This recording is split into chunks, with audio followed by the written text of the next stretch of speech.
Hello everyone, it's Brother Randy with Milk Ministries. Welcome to video 5. Does Exodus 16:23 forbid cooking on the Sabbath? Now, if you watch video 4, you already know my answer to that, which is no, it does not. Nevertheless, Exodus 16:23 is without a doubt the number one proof text, virtually the only proof text that's cited to support the idea of not cooking on the Sabbath. Yes, not cooking on the Sabbath is as common as the sky being blue. Everybody knows that you're not supposed to cook on the Sabbath. Well, I don't know that, and I don't know that because it's not in this book. We're not prohibited from cooking on the Shabbat. In fact, as I mentioned in video 4, we're actually told that we can cook on the Sabbath in Exodus 12. Now, I have no doubt when I mention Exodus 12 that there are some of you out there who immediately thought, well, I must not know the difference between servile work and ordinary work, as that's the line of reasoning that's given to those who inquire as to how come we're able to cook on this Sabbath but not that Sabbath. And they're told, well, on high Sabbaths we're prohibited from doing servile work, whereas on the weekly Sabbath and the Day of Atonement, we're not to do any work at all. So yes, I am familiar with that argument, and let me just say, and we will be discussing that. Let me just say that argument flies like a lead balloon. You may think that I have a liberal attitude about the Sabbath. I do not have a liberal attitude at all. In fact, it's just the opposite. I'm very conservative, and that's why I cook on the Shabbat. Now, I know that seems kind of strange. How can I say I'm conservative, but yet I do something on the Shabbat that most Sabbath keepers don't? Well, it's real simple. I understand that it's every bit of a sin to add to this book as it is to take away. It's just as much of a sin to stray to the right as it is to stray to the left. We're not to add to his instructions any more than we are to take away from them. So I'm very careful. I don't get caught up in tradition. I don't want to get caught up in tradition. And I would contend that not cooking on the Shabbat has everything to do with tradition and very little to do with the instructions of God. So, without further ado, let's just go right ahead and jump into Exodus 16:23.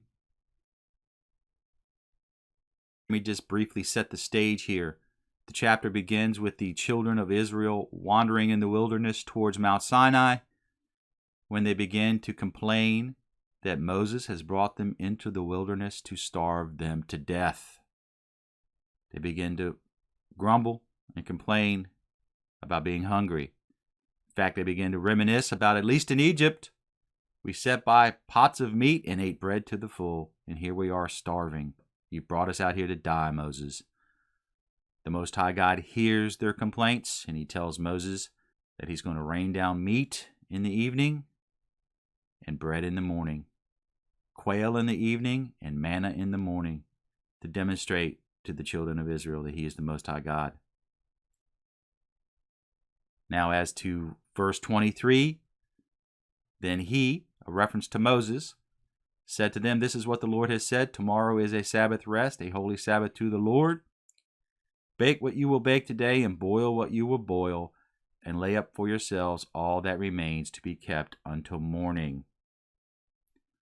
At face value, if this verse were on an island by itself, I can see where someone might reasonably assume that the reason we need to bake everything today is because we apparently can't cook on the Shabbat. However, of course, this verse is not on an island. There's context all around us as to the reason we need to bake everything. And it has nothing whatsoever to do with not cooking on the Shabbat. It's a moot point to begin with. There is no manna to cook on the Shabbat. This isn't an exclusive instruction about the manna. Why are we making it inclusive of all foods? It has nothing to do with cooking. And you're going to see that. It's going to be abundantly clear. This is what the Lord has said. This is a reference to verses 4 and 5. And then the Lord said to Moses, Behold, I will rain bread from heaven for you, and the people shall go out and gather a certain quota every day, that I may test them, whether they will walk in my law or not. And it shall be on the 6th day that they shall prepare what they bring in, and it shall be twice as much as they gather daily. There is what Moses is talking about in verse 23. On the 6th day, they shall do what? They shall prepare. They shall bake what they're going to bake, and they shall boil what they're going to boil. We're going to highlight this cooking context in red because it's an error. And let's highlight the proper context and watch it leap off the page. So what is the proper context? Well, it's right here. It's all about the gathering. It's all about the gathering. Let's just let it speak for itself, shall we? And this is what it has to say. Let's just see if we can figure out what the context is here. Look at all the mentions of gathering versus that of cooking. This is about the gathering. Clearly about the gathering. If we go back to verse 4, this is what the test is. This is what it's all about. The people will go out to gather, that I may test them to see if they're going to walk in my laws or not. This is the test. It's the gathering, not the cooking. So let's just pick this up in verse 16. And this is the thing the Lord has commanded. Let every man gather it according to each one's need. 1 omer for each person, according to the number of persons, let every man take for those who are in his tent. Then the children of Israel did so and gathered, some more, some less. So when they measured it by the omers, he who gathered much had nothing left over, and he who gathered little had no lack. Every man had gathered according to each one's need. And Moses said, let no one leave any of it till morning. Now let me just tell you right now, this is cooked manna. If you've studied this at all, the question is, well, when it says leave none of it over till morning, is it talking about the raw manna or cooked manna? No, it's talking about cooked manna. That's the reasonable deduction here. We're told that the manna melted away in the heat of the day. When it got hot, the raw manna melted away. Furthermore, it's going to talk about a miracle. It's going to talk about how, well, let's just let it speak for itself. Okay, so just keep this in the back of your mind. The question lingers out there is when it talks about not leaving any of it over, well, is it talking about the cooked manna or raw manna? No, it's talking about cooked manna. Notwithstanding, they did not heed Moses, but some of them left part of what they cooked, until morning, and it bred worms and stank, and Moses was angry with them. You don't leave any left over. That's a clue, people. This reminds me of the Passover lamb. Has to be eaten. None of it's to be left over. The underlying story here, the Messiah is the true bread of heaven. He is the living bread. The Messiah said, your fathers ate the manna in the wilderness and they died. I am the living bread. So they gathered it every morning, every man according to his need. And when the sun became hot, it melted. There was the reference that I made earlier. And so it was on the 6th day that they gathered twice as much bread, 2 omers for each one. And the rulers of the congregation came and told Moses. They saw the people gathering more than they normally did, and they reported it to Moses. Then he Moses said to them, this is what the Lord has said, tomorrow is a Sabbath rest, a holy Sabbath to the Lord. Bake what you're going to bake today, and boil what you will boil, and lay up for yourselves all that remains to be kept until morning. And they laid it up until morning, as Moses commanded, and guess what? There's the miracle. It did not stink, nor were there any worms in it. So it's reasonable to deduce that the part that they kept over before, it was cooked manna. We know for a fact it was cooked here. Oh, let me see. When I kept raw manna over, it bred worms. But now when I cooked it, it didn't. So what am I going to learn by that? That God performed a miracle? Oh, no. Oh, I guess I better cook the manna next time. No, of course, the part kept over before wasn't raw. It was cooked. They had to cook the manna. In fact, back in verse 5, where, we read here, and it shall be on the 6th day that they shall prepare. Other translators translate this as when they prepare what they bring in. Here's the New Revised Standard. When they prepare what they bring in. When.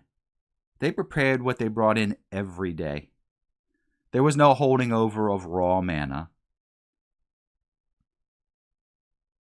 So that was the miracle. Here you go. You want to talk about context of what's meant in verse 23? Bake what you're going to bake today because tomorrow's the Sabbath. Why do we need to bake it today? We're just assuming it was because we can't cook. Wrong assumption. We don't have to assume. We're literally told why. Here is the why. Verse 25. Then Moses said, eat that today, for today is the Sabbath to the Lord. Today you will not find it in the field. You will not find it in the field. There will be nothing for you to cook because today is the Shabbat and you're not going to find any. It doesn't say in today is the Shabbat and you can't cook on the Sabbath. The test isn't the cooking. The test is the gathering. Today is the Shabbat. You will not find it in the field. 6 days you shall gather it. But on the 7th day, the Sabbath, there will be none. There is the context. There is the reason we are to bake it on the 6th day, period. This has nothing to do with cooking. Nothing. But look what happens. Verse 27. Now it happened that some of the people went out on the 7th day to do what? To gather. But they found none. And the Lord said to Moses, how long do you refuse to keep my commandments and my laws? A direct reference to verse 4, in which he says, I'm going to test them to gather a certain quota every day. Again, the focus is on the gathering. It has nothing to do with cooking. Nothing. It's all about the gathering. I'm going to test these people to see if they'll obey me. They failed the test. This is not about cooking. This is all about gathering. How long do you refuse to keep my commandments and my laws? See. In other words, this is why. See, the Lord has given you this Sabbath. I've given you this day. Therefore, I give you on the 6th day bread for 2 days. Let every man remain in his place. Why would he say that? Because they went out to gather. Let no man go out of his place on the 7th day. Those pastors that I've talked about previously, the ones who want to make the Sabbath into a burden, they love to say, oh, well, you're not allowed to come out of your house on the Sabbath. I mean, that's what it says, right?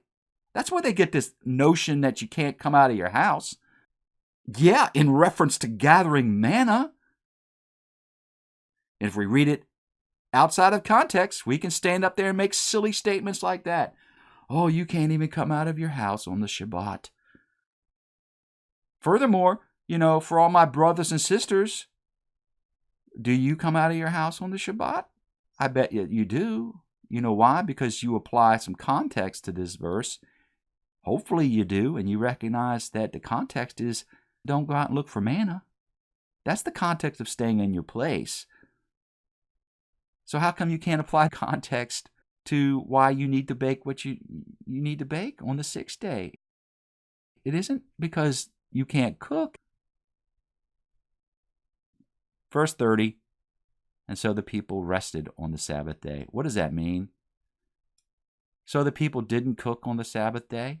No! It's so the people didn't go out to look for manna on the seventh day. Again, the underlying story, the metaphor here. Messiah is the true manna. Messiah is the true bread. Don't go wait on the seventh day, the last day, to go out and find him. He will not be there for you. Today is the day of salvation. If you do not obey the word of God, if you do not follow the instructions of the Most High God, you will have nothing on the seventh day. The issue is the gathering, not the cooking.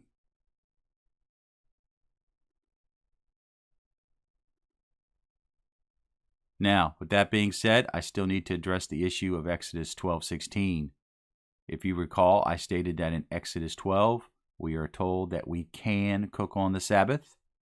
And when this is brought to the attention of the teachers within the body, we are told that the reason for that is because Exodus 12:16 is referring to a high Sabbath. And on 6 of the 7 high Sabbaths, all except for the Day of Atonement, the prohibition is to do no servile work, which is less restrictive than the prohibition of doing no ordinary work at all. Nonetheless, as I've already stated, that argument flies like a lead balloon. In fact, what I want to do is I want to show you where this argument comes from, get a basic understanding of the argument.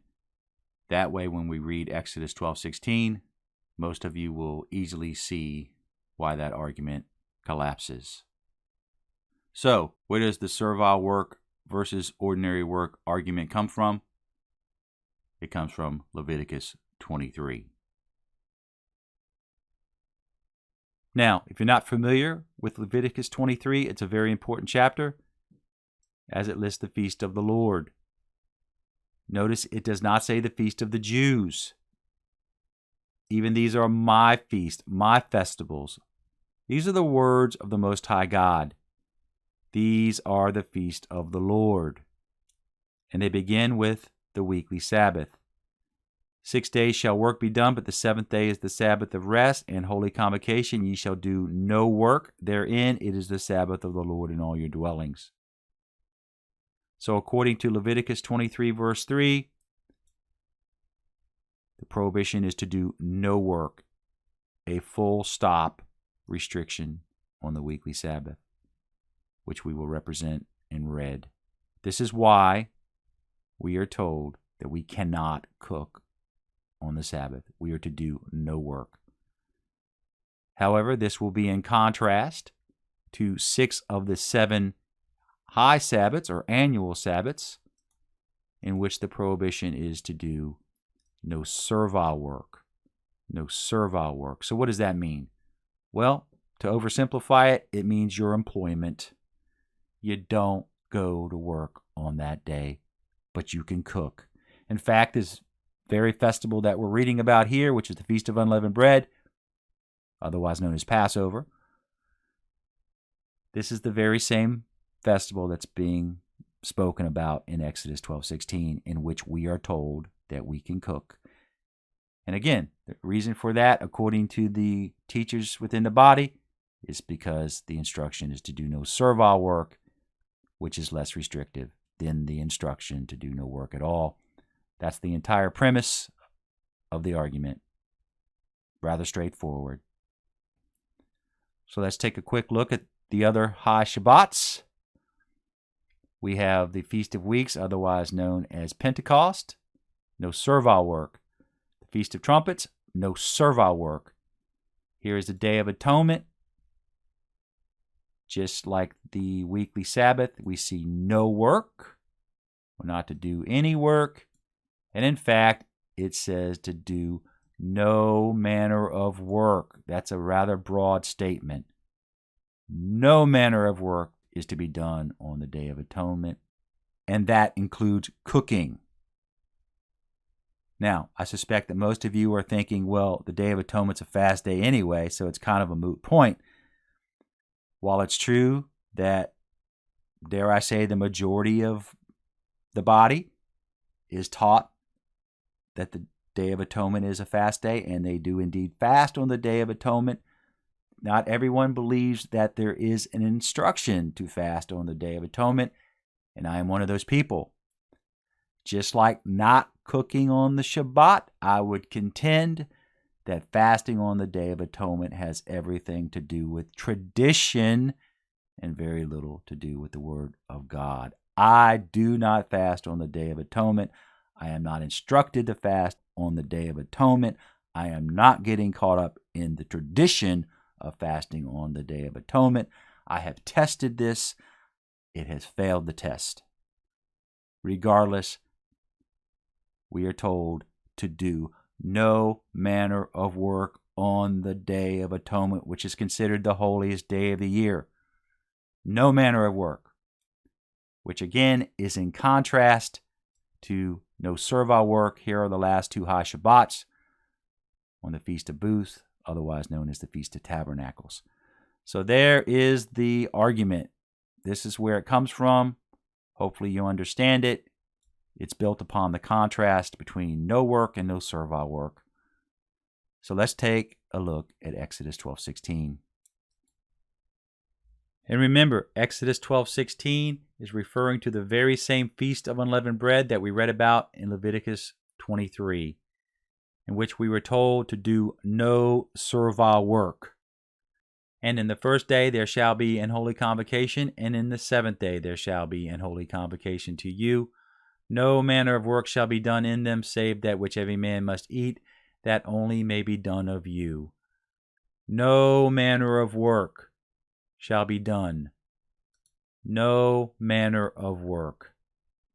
The very foundation of the argument just collapsed. And that's because the foundation is based on the fact that the instruction to do no servile work is mutually exclusive to the instruction to do no manner of work. In other words, these two instructions cannot be used interchangeably. These two instructions cannot be used in conjunction.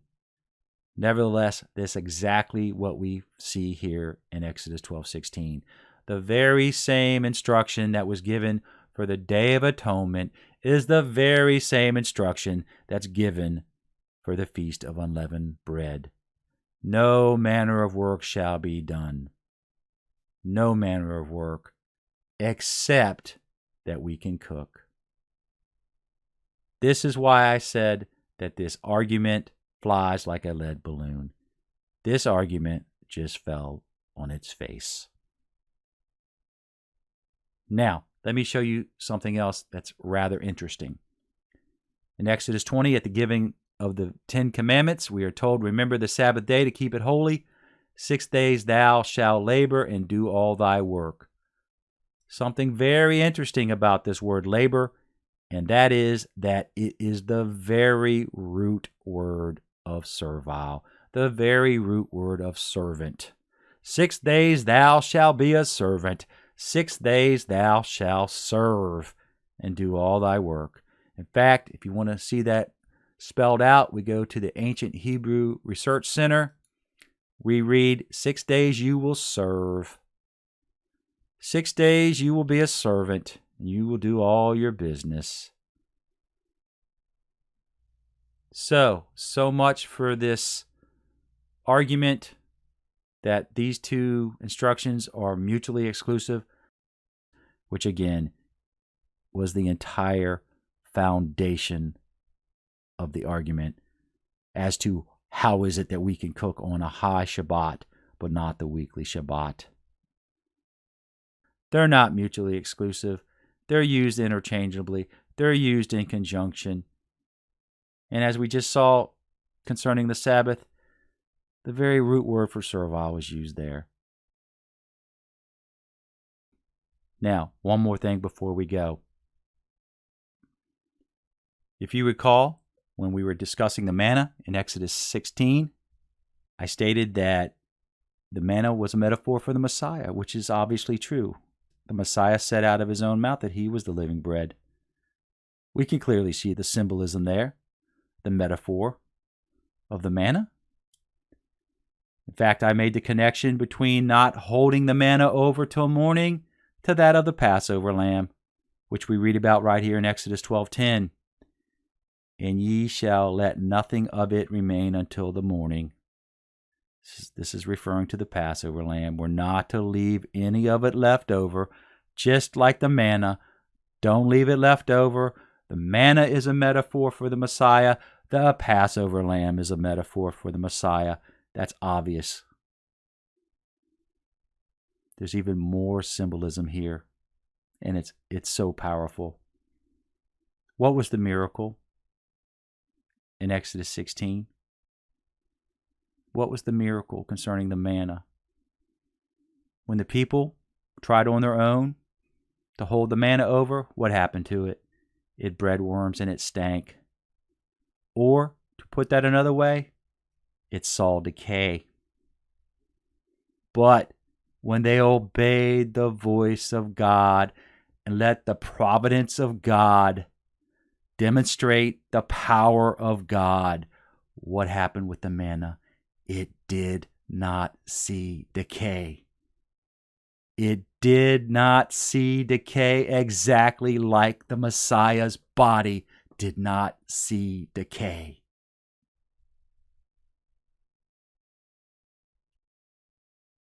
Acts 2:31, seeing this in advance, he spoke concerning the resurrection of the Messiah.